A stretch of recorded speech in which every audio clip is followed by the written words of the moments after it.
The piercing shriek ripped through the pre-dawn silence, jolting me upright in bed. It wasn't the usual rustle of squirrels or the distant howl of coyotes. This was something different, sharper, closer, filled with a raw, guttural agony that scraped against my soul. My heart hammered against my ribs, a frantic drumbeat against the quiet isolation of my cabin. I glanced at the digital clock on my bedside table. 4:37 a.m. Too early for anything good to be happening.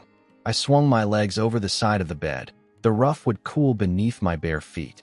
A chill snaked up my spine, not just from the morning air, but from the sound still echoing in my ears. I'd moved out here, deep into the Allegheny National Forest, almost 8 months ago, seeking a quiet escape from the constant hum of city life, from the concrete and the endless noise. I'd found it, for the most part. My small, sturdy cabin, built by my grandfather decades ago, was a sanctuary. But sanctuaries, I was learning, weren't always immune to the wildness they were built within. I pulled on a thick flannel shirt and jeans, my movements cautious, deliberate. Every creak of the floorboards sounded amplified in the stillness. The shriek hadn't repeated, but the silence that followed felt heavier, pregnant with unseen things. I walked to the living room, peering out the large window that overlooked the clearing behind the house. The moon was a sliver, casting long, distorted shadows from the towering pines. Everything seemed normal, too normal. Then I saw it, a shape, low to the ground, moving with an unnatural slink. Not quite a deer, not a bear. It moved slowly, painfully, disappearing behind a cluster of dense rhododendron bushes near the edge of the tree line. My breath hitched. It was too big for a fox, too stealthy for a stray dog. A primal fear, one I hadn't felt since childhood, tightened its grip on my chest. I stood there for a long moment, simply watching the spot where it had vanished. My mind raced, trying to identify it, to rationalize. But the image was seared into my brain. That low-slung body, the distinctive short tail. A lynx. I'd read about them, seen pictures, but never expected to encounter one, especially not like this. Not in pain. The sun began to paint the sky with faint streaks of gray and rose. The forest slowly awoke around me. Birds began their morning chorus, their songs a stark contrast to the memory of that shriek. I poured myself a mug of coffee, but my hands trembled slightly as I lifted it to my lips.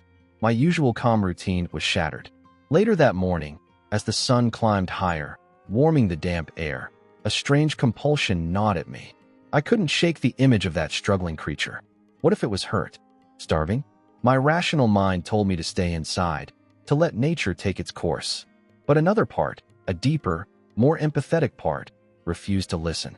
This was a wild animal, dangerous, yes, but also clearly in distress. The thought of its suffering, of that raw cry for help, was unbearable. I moved to the freezer, pulling out a package of deer meat I'd processed from a successful hunt last fall. It was good, lean meat, usually reserved for my own stews and chili. This felt different, like an offering. I knew nothing about feeding wild animals, only that it was generally discouraged. But this wasn't about training an animal or making it dependent. This felt like a singular act of desperation, both for the animal and, strangely, for me. I decided on a spot at the very edge of the clearing, far enough from the cabin that it felt safe, but still visible. I walked slowly, carrying the package wrapped in butcher paper. The ground was soft, covered in pine needles and decaying leaves. I scanned the tree line, my senses heightened, expecting to see a flash of fur, a pair of eyes watching me. Nothing. The forest seemed to hold its breath. I placed the meat gently on a flat, moss-covered rock, then retreated quickly, keeping my back to the cabin as I walked, but glancing over my shoulder every few steps. Back inside, I settled by the window again, a silent vigil. Hours passed. The sun climbed, then began its slow descent. The meat lay undisturbed. A knot formed in my stomach. Maybe it was gone. Maybe it had moved on, or worse. Just as the first shadows began to lengthen, painting the clearing in hues of deep purple and gold, a faint movement caught my eye.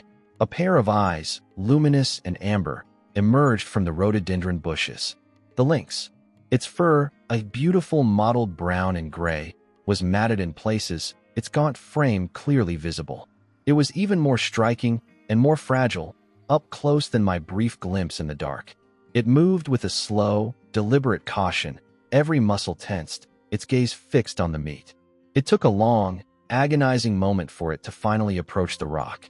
It sniffed the air, then the meat, its movements still hesitant. Then, with a sudden, almost desperate swiftness, it snatched the package, turning and vanishing back into the shadows as quickly as it had appeared. I let out a breath I hadn't realized I was holding. The silence returned, but this time it felt different. Not heavy, not pregnant with fear, but lighter, as if something had been lifted. I sat there, watching the empty rock until the last vestiges of daylight faded. The meat was gone, and I was left with a strange sense of quiet anticipation. A connection had been made, tenuous perhaps, but real. I had a feeling, a strong, unsettling feeling, that this wasn't the end. This was just the beginning. The quiet anticipation that settled over me after the lynx took the meat felt like a heavy blanket.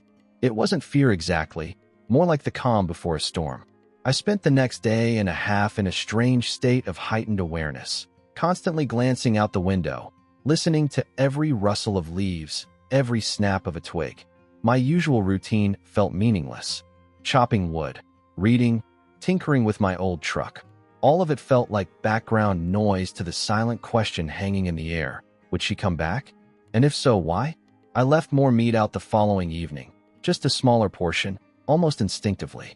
I didn't know if it was the right thing to do, but something compelled me. It was deer, again, from my freezer. Good, lean cuts. I watched from the window until darkness swallowed the clearing.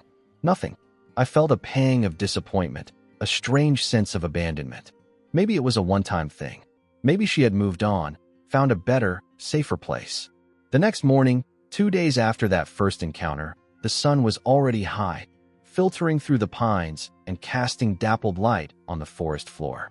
I was at the kitchen counter, making coffee, when a flash of movement outside my periphery caught my eye. My hand froze mid-pour. I slowly turned, my heart leaping into my throat. There she was, the lynx, standing at the edge of the clearing, near the same rhododendron bushes. My breath hitched. She looked less gaunt than before, her fur seemed a little less matted, but her eyes held the same cautious intensity. Then, from behind her, hesitant and almost comical in their clumsy grace, emerged 3 tiny, miniature versions of her. 3 lynx cubs. They were small, no bigger than house cats, their fur a softer, paler version of their mother's, their ears comically large for their little heads. They tumbled over each other, clumsy and curious, their eyes wide with a mixture of fear and fascination as they peered towards my cabin. They were so incredibly vulnerable, and they were clearly hungry. Their ribs showed, and their movements were less playful, more like an urgent search. A wave of something profound washed over me. Shock, yes, but also a deep, almost crushing sense of responsibility. She hadn't just come back for food for herself. She had brought her entire family. She had shown me her most precious beings. It was an act of trust so raw and absolute that it knocked the air out of my lungs. She had chosen me. This wild, powerful creature, with instincts honed over millennia, had brought her young to my doorstep, implicitly asking for help. My mind raced. 3 cubs. And the mother. That was 4 mouths to feed. The small portions of deer meat I had were barely enough for 1 adult lynx for a day. This was an entirely different scale. I had to get more meat. A lot more. And fast. I stood there, motionless, watching them. The mother lynx sat down, her tail twitching slightly, her gaze unwavering. The cubs, meanwhile, were beginning to whine, tiny, plaintive sounds that twisted something inside me. They nudged their mother, seeking comfort, seeking food. It was heartbreaking to witness. I had to be careful. I couldn't just walk out there with a giant slab of meat. That would scare them, or worse, make them associate me too directly with food, potentially habituating them to humans, which could be deadly in the long run. And then there was the larger, more immediate problem. How do you explain buying 50 pounds of raw meat at the local butcher shop without raising a lot of questions? People in this remote area noticed things. They talked.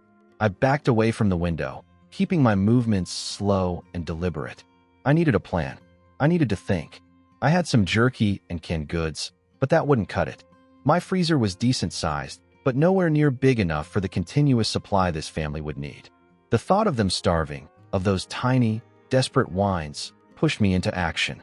I pulled out my phone, searching for wholesale meat suppliers, anything that didn't scream, "I'm feeding a family of wild cats." The nearest town, Havenwood, was about a 20-minute drive. It had a small general store and a butcher shop run by an old man named Sam. He was the kind of guy who knew everyone's business. This was going to be tricky. I decided to try a different approach first. I went to my shed, looking for an old cooler. I filled it with ice. Then, I pulled out the rest of the deer meat from my freezer, plus some frozen chicken breasts and pork chops I'd bought for myself. It wasn't much, maybe 10 pounds total, but it was a start. I put it all in a large, sturdy bucket, the kind I used for gardening, covered it with an old tarp, and went back to the window. The lynx family was still there, huddled together. The mother seemed to be watching me, her gaze intelligent, assessing. As if she knew. As if she was waiting for me. With careful movements, I opened the back door, slid the bucket out, and quickly retreated inside. I didn't want them to see me. I watched as the mother lynx, after a moment of hesitation, slowly approached the bucket. She nudged it with her nose. Then, surprisingly gently, tipped it over. The frozen meat tumbled out. The cubs, seeing this, rushed forward, their small bodies jostling each other as they frantically tried to get at the food. It was a chaotic, beautiful, heartbreaking sight. They ate with a primal urgency, tearing at the meat, their small fangs surprisingly sharp. The mother watched them, occasionally nudging a piece towards a struggling cub, a silent, powerful display of maternal instinct. My heart ached with a strange mixture of joy and dread. I had helped. But what next? This was just one meal. As the sun began to dip lower, painting the sky with fiery oranges and reds, the lynx family, their bellies a little fuller, began to stir. The mother licked her cubs, grooming their soft fur.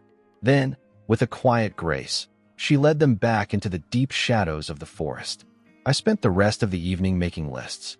How much meat would they need daily? How could I store it? How could I get it without drawing attention? The silence in the cabin no longer felt calm. It felt charged, filled with a new, daunting purpose. And as I walked to the front door to lock it for the night, my gaze fell to the ground just outside.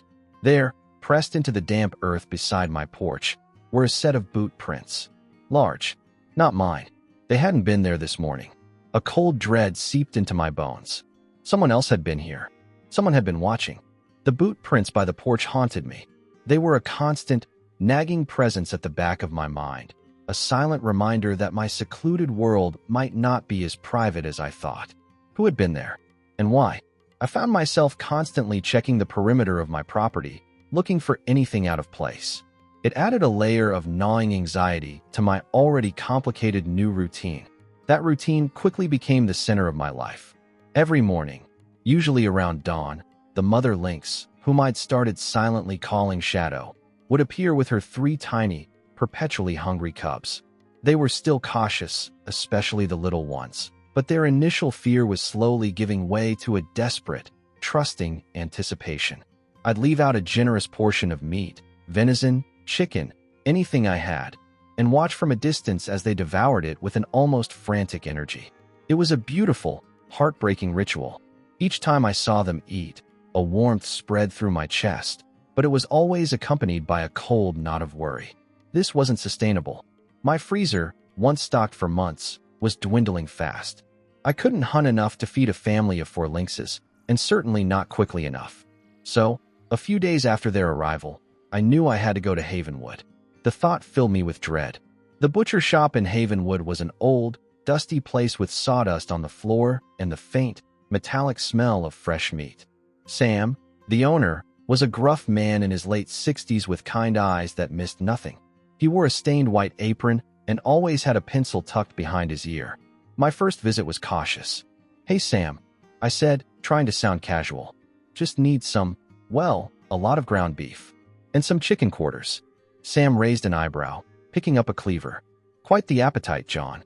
Entertaining a small army," he chuckled, but his gaze lingered on me a moment too long.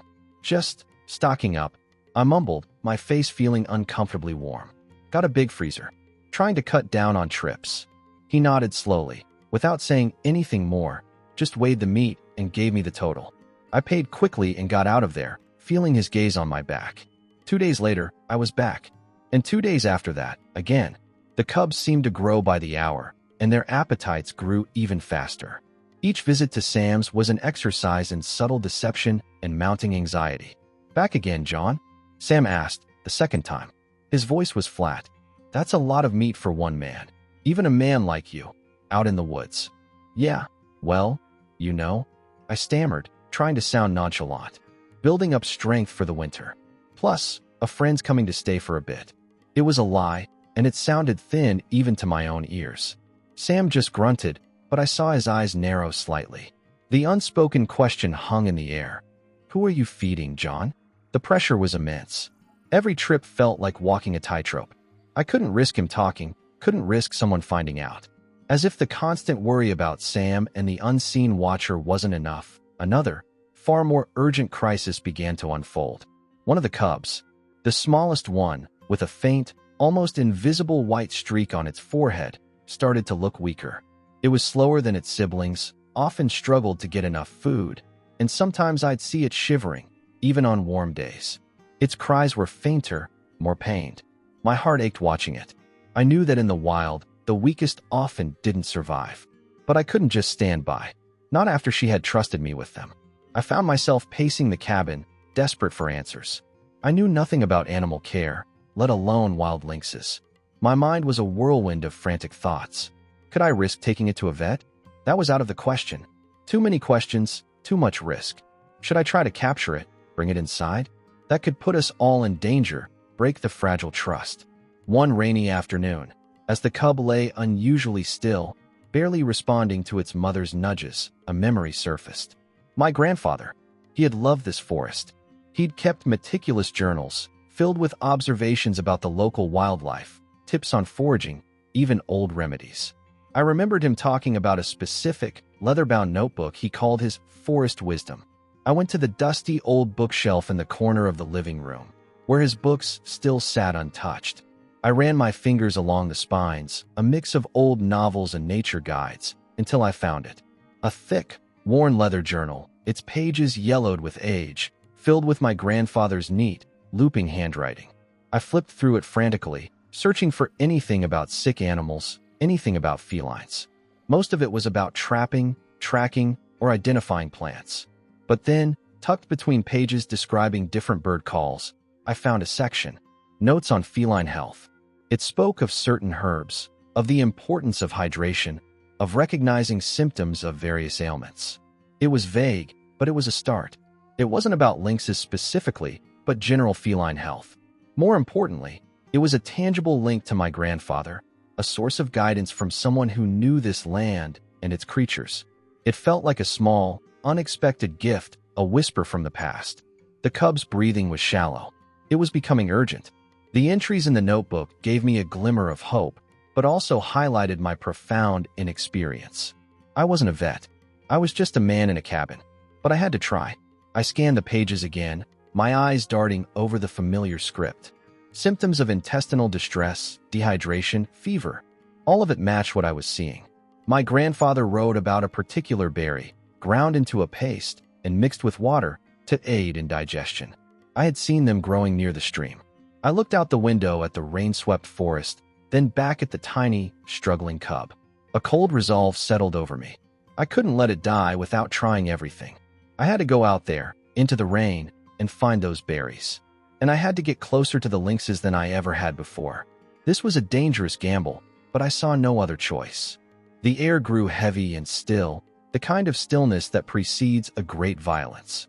For 2 days, the sky had been bruised purple and gray, and the wind had begun to pick up, whispering through the pines with an ominous sigh. I watched the weather reports on my phone, the red alerts for a severe thunderstorm warning flashing ominously across the screen. This wasn't just a spring shower. This was going to be a real storm. My anxiety, already a constant companion, intensified. The weakest cub, the one with the faint white streak on its forehead, was visibly worse.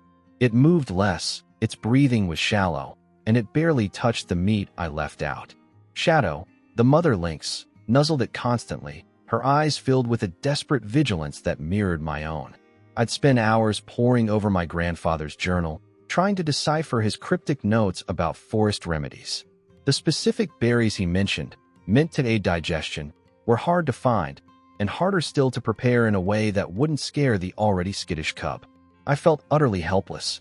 I knew the lynx family usually sheltered in a dense thicket of spruce trees about a quarter-mile from my cabin, a spot my grandfather had marked in his maps as a natural den. It was reasonably protected, but a severe storm could still bring down trees or cause flash flooding in the low-lying areas. I considered trying to lure them closer, maybe even into my large shed, but I knew it was a foolish thought. They were wild. They wouldn't come. As the afternoon wore on, the sky turned an angry, bruised black. The wind howled through the valley, rattling the windows of the cabin. Branches snapped, and the first fat drops of rain began to pound against the roof. Thunder rumbled in the distance, a low, guttural growl that promised chaos. I watched from the window, my stomach twisting into knots. Shadow was nowhere in sight, and neither were the cubs. Had they already gone to their den? Were they safe? Or had the little one? The thought hung, unspoken, in the air. Then the storm hit with a vengeance. The world outside became a blur of wind and rain. Trees swayed violently, their branches whipping and thrashing. Lightning cracked, illuminating the forest in stark, terrifying flashes, followed by deafening claps of thunder that shook the very foundation of my cabin. It felt like the forest itself was screaming. I paced, my mind a maelstrom of fear and helplessness. I couldn't stand being inside, knowing they were out there. I had to at least try to see if they were okay. Against all reason, I pulled on my heavy rain gear, grabbed a powerful flashlight, and threw open the door. The wind nearly ripped it from my hand. Rain lashed down, blinding me instantly. I stumbled forward, fighting against the gale, pushing my way into the maelstrom. Every step was a battle. The forest was a symphony of destruction. The roar of the wind, the crash of falling branches, the constant, deafening drumming of rain. I fought my way towards the spruce thicket, shouting their names, though I knew they wouldn't understand. Shadow, Cubs, are you there? My voice was ripped away by the wind.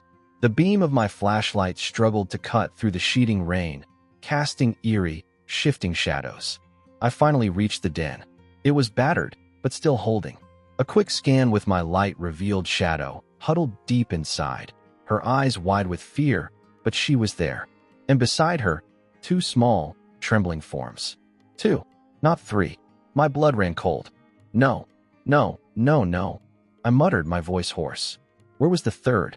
Where was the small, weak one? Had it been swept away? Had it gotten separated? I started calling again, desperation clawing at my throat. I pushed deeper into the thicket, ignoring the whipping branches, the cold rain seeping through my gear. I searched every shadow, every fallen log. Panic was a cold hand gripping my heart. Then I heard it. A faint, almost imperceptible whimper, barely audible over the storm's fury. It was close. I followed the sound, my flashlight beam dancing wildly, until I found it. The smallest cub. It was tangled in a thorny bush, its small leg clearly twisted at an unnatural angle, its eyes wide with pain and terror. It whimpered again, a pathetic, tiny sound. It was soaked to the bone, shivering violently. It must have wandered out during the height of the storm, disoriented and weak. My mind went blank with shock and despair. It was badly injured. What could I do? I couldn't just leave it. And I couldn't carry it back to the cabin without risking a furious attack from Shadow. My grandfather's journal had no advice for broken bones. Just as a fresh crack of thunder split the sky, a figure emerged from the driving rain, startling me. A tall, broad man, his face weathered and grim, wearing a thick, old-fashioned oilskin coat. It was Frank, a reclusive trapper who lived even deeper in the woods, whose cabin I'd only seen once from a distance. He rarely came near my property. "What in God's name are you doing out here, John?" he yelled over the wind, his voice surprisingly deep. He hadn't seen the cub yet, or Shadow. He was just a man caught in the storm. My mind raced. Should I hide the cub? Should I lie? No time. "Frank," I yelled back, pointing to the injured cub. "It's a lynx cub. It's hurt." Frank's eyes widened as he followed my gaze, seeing the tiny, struggling creature. His expression, usually impassive, softened for a fleeting moment, then hardened again with a practical concern. He didn't question why a lynx cub was near my cabin, or why I was out here looking for it. He just saw the immediate problem. Broken leg, he stated, his voice calm amidst the chaos. He didn't come closer to the cub, respecting its wildness. Too small for a splint. Needs a vet. Or, well, nature takes its course, usually. His words were blunt, unsentimental, but not unkind. I can't just let it die, I pleaded, the rain mixing with what felt like tears on my face. I have to try. Frank looked at me, a long, assessing look. He understood the unspoken plea, the desperate attachment. There's an old vet in Laurel Ridge. Old Doc Miller. He used to take in injured wildlife before he retired. Lives on the edge of town, just past the old mill. Might be able to help. No questions asked. But it's a long shot, John. And dangerous. His words offered a sliver of hope, a desperate last chance. Laurel Ridge was almost an hour's drive, even in good weather. In the storm? It was madness. But I had to try. I looked at the little cub, shivering, whimpering. I looked back at Frank, who was now just standing there, a silent, knowing presence. He wasn't offering to help, but he wasn't stopping me either. He was simply stating facts, offering a path. Thank you, Frank. I managed, my voice breaking. He just gave a curt nod. The storm raged on, but a new, more terrifying resolve settled in my chest. I had to get this cub to Doc Miller. A month had passed since the storm, a blur of rain, exhaustion, and a quiet, profound grief. The drive to Doc Miller's had been a nightmare, the roads treacherous, my truck hydroplaning more than once. When I finally reached his secluded house, nestled amongst ancient oaks on the outskirts of Laurel Ridge, he was already an old man, his hands gnarled with age, but his eyes still sharp and filled with a gentle wisdom. He took the cub without a word, his expression unreadable. He worked quickly, his movements surprisingly deft, examining the tiny, broken limb. But it was no use. The cub was too young, too weak, and the injury too severe. Doc Miller looked at me with a sad, empathetic gaze. He simply shook his head. John, he said, his voice raspy. Sometimes, nature has its own way. Even with all the kindness in the world, some fights can't be won. I held the small, lifeless body of the cub in my hands as the storm raged outside, silent tears mingling with the rain that still clung to my jacket. Doc Miller didn't ask questions. He didn't offer platitudes. He just placed a comforting hand on my shoulder and let me be. He showed me a quiet spot behind his house, beneath a sprawling old maple where I buried the little one, its short life a testament to both fierce wildness and fragile vulnerability. I didn't return to my cabin until the first faint light of dawn, feeling utterly hollowed out. The days that followed were muted, heavy with loss. Shadow, the mother lynx, seemed to understand. She still came, but her movements were slower, her amber eyes reflecting a shared sorrow. She brought her one remaining cub, a slightly larger, more resilient male with a bold, inquisitive spirit. I started calling him Jack, a name that felt solid and hopeful. He was the survivor, the flicker of light that kept me going. The loss of the smallest cub, while devastating, forged an even deeper, unspoken bond between me and the remaining lynxes. It was no longer just about feeding them. It was about shared experience, shared grief, and a renewed, fierce determination to protect what was left. I realized that my move to the cabin, once an escape from a life I no longer wanted, had slowly, irrevocably, transformed into a purpose I never knew I needed. I wasn't just a hermit in the woods anymore. I was a caretaker. My routine solidified, becoming less about desperate measures and more about a dedicated mission. I woke before dawn, prepared the meat, and left it out. I still went to Sam's butcher shop in Havenwood, but things had changed there too. On my first visit after the storm, I expected more questions, more suspicion. Instead, Sam looked at me, really looked at me, with a quiet understanding. He didn't ask about the unusual amounts of meat. He just started preparing my order, faster than usual. Rough one, that storm, he said, his voice softer than I'd ever heard it. Heard some trees came down out your way. I nodded, my throat tight. Yeah, it was. Lost a few big ones. He nodded too, and for a moment, we just stood in silence, the air between us thick with unspoken meaning. A week later, when I came in, Sam slid an extra package of beef liver across the counter, neatly wrapped. On the house, John, he mumbled, avoiding my gaze. Good for growing things. I looked at him, surprised. Sam. He just waved a hand, dismissing my thanks. Don't mention it. Just, you keep doing what you're doing. It wasn't explicit, but I knew. Sam knew. He understood, or at least he suspected enough to offer quiet, crucial support.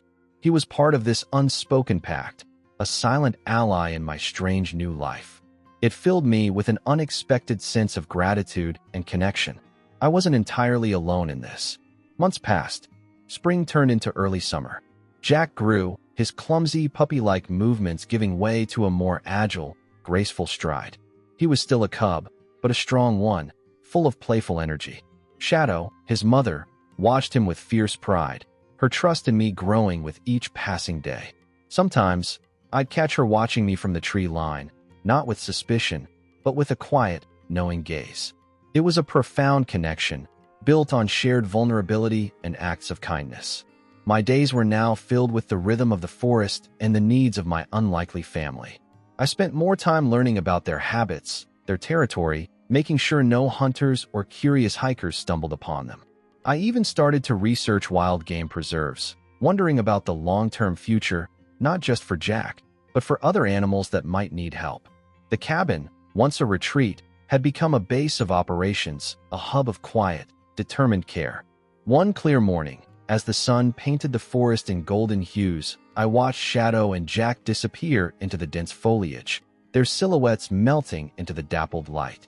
Jack paused for a moment, looking back, his bright eyes meeting mine before he vanished after his mother.